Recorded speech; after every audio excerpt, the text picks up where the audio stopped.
Di pa ang ko sa akin. Shout out nga pala kay Dodong Geralda. Dong Gerald, sino nga pangalan ng daddy mo? Katawag mo yun. Dong Gerald. Oy, magpadala ka naman. Oy, wala na kaming bigas dito, oy. Oh, tingnan mo, oh. Yung pagkain namin ng anak mo, saging na lang. Ang ingay ng cellphone mo. Huwag mo na magsalita yung cellphone mo. Hoy, Gerald. Tingnan mo. Kinain namin ng anak mo. Saging. Tapos yung ulam namin, bulad. Ha? Oh, kadait lang. Ma'am, na tayo mga pumbalik siya, ma'am. Unya na ha, nag-vlog pa ko. Dili ra. Continue. Continue tag-vlog. Oy, naipom, mangutang-utang ko. Dong, Gerald. Hoy, uliin mo naman yung, padalhan mo naman yung pera, yung anak natin. Kung ayaw mo na sa akin, Dong, kahit ang anak na lang natin, tumawa pa yung anak natin.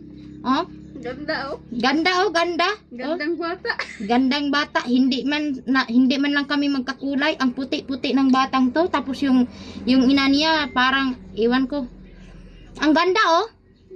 Kulot-kulot pa yung hair. Tapos iniwan mo lang kami, tapos pinakain mo lang kami ng saging. Oy, walang hiya ka, Gerald.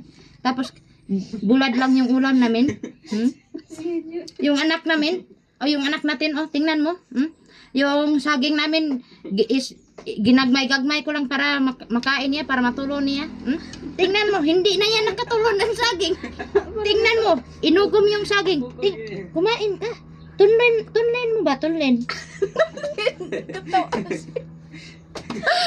Tunlen ba? Katawa na lang siya kasi hindi na niya alam kung paano magsalita. Wala kasi kaming bigas dito. Oh, hindi ka nahiya sa anak mo na binilin mo dito na wala kaming kain? Tapos ikaw dyan, nagpaganda-ganda ng buhay? Walang hiya ka? May umagi pa.